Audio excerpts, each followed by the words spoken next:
It makes me feel happy. I'm excited. It makes me feel Kind of nervous. A little bit nervous, maybe a little bit nervous.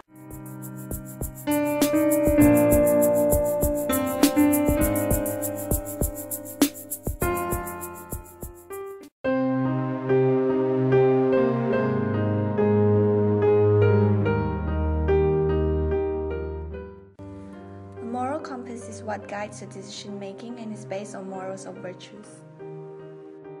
Service learning will help shape your values and will challenge your beliefs.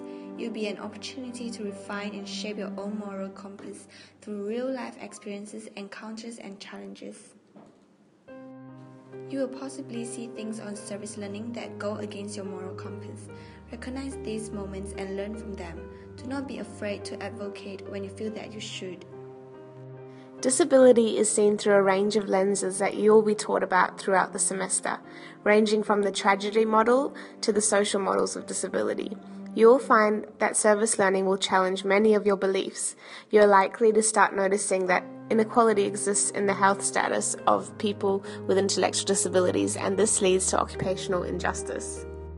You may notice that the group homes are typically geographically isolated and therefore are often in lower socioeconomic areas. This means that the people living in these locations often experience occupational alienation or deprivation, which leads to social exclusion and a lack of opportunities to engage in meaningful occupations and relationships. When going into group homes, you will begin to see that due to this isolation, residents have a lack of occupational balance, often being placed in front of TVs for hours on end. This leads to life wasting rather than engaging in a range of beneficial occupations. It is likely that this new lens of disability will boost your passion for making a difference in this world for people who experience intellectual disabilities. Furthermore, you will notice that many of the residents will communicate in a non-traditional manner, communicating with means other than spoken words. We want to challenge you to avoid making assumptions. Actually try to understand what is being communicated with you. It will be worth the effort and will greatly improve your interpersonal skills. Organizing visits, conducting outings, reflecting on lessons learned and discussing your fears or observation all require you to communicate and voice your thoughts. Therefore, will further improve your skills in communication. You will carry these skills with you throughout your career.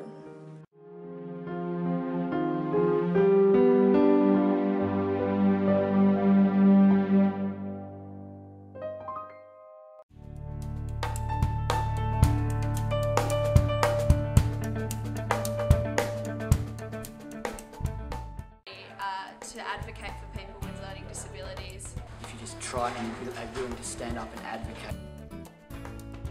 To go into service learning placements with a blank mind. Just to go in open-minded and don't be judgmental. But be really open-minded about all the situations you go into.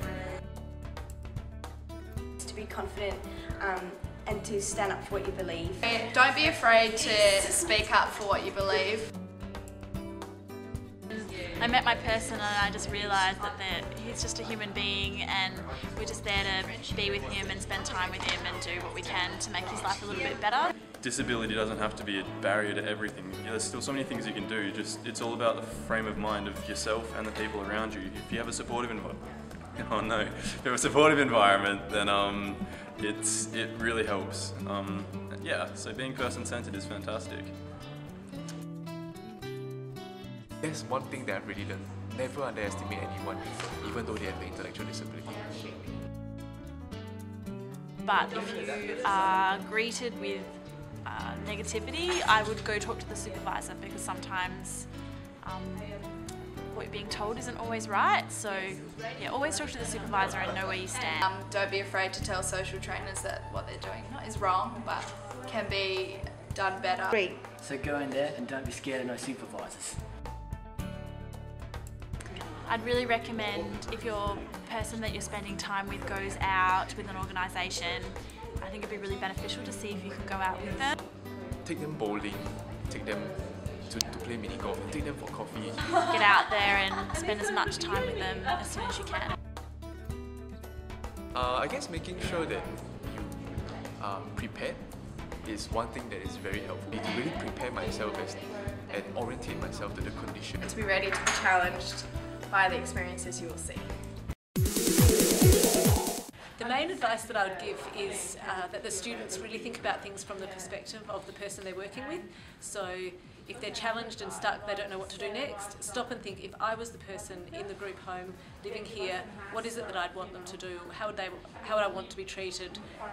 What things would I be wanting to say to them? The important thing for first year occupational therapy students to remember is to actually, first of all, be open-minded. It's about not panicking. Going into a Disability Services Commission group home for the first time can be a very, very challenging experience. My advice would be stick with it, take your time, talk to your tutors, talk to your friend, reflect and process what it is that's actually challenging you. I think when you're trying to work out what to do when you first meet your person, or what to do when you know your person well, always come back to the templates that are the OT models. So use CMOP, work out what's happening with the person, what's happening in their environment and how these things are interacting to influence their occupation. Use your OT process, you're assessing, you're then setting goals and what interventions are you planning. Have a look at the evidence that you're learning in the units. But first and foremost, come back to that OT model. It will help you guide your assessment. It will help guide the development of your projects that you're going to work on. Remember, you only have 30 hours with these guys, so do your best and make the most of it. Best advice I could give is not to be overwhelmed, but embrace everything that comes your way and make the most of all the opportunities. Don't do drugs, kids.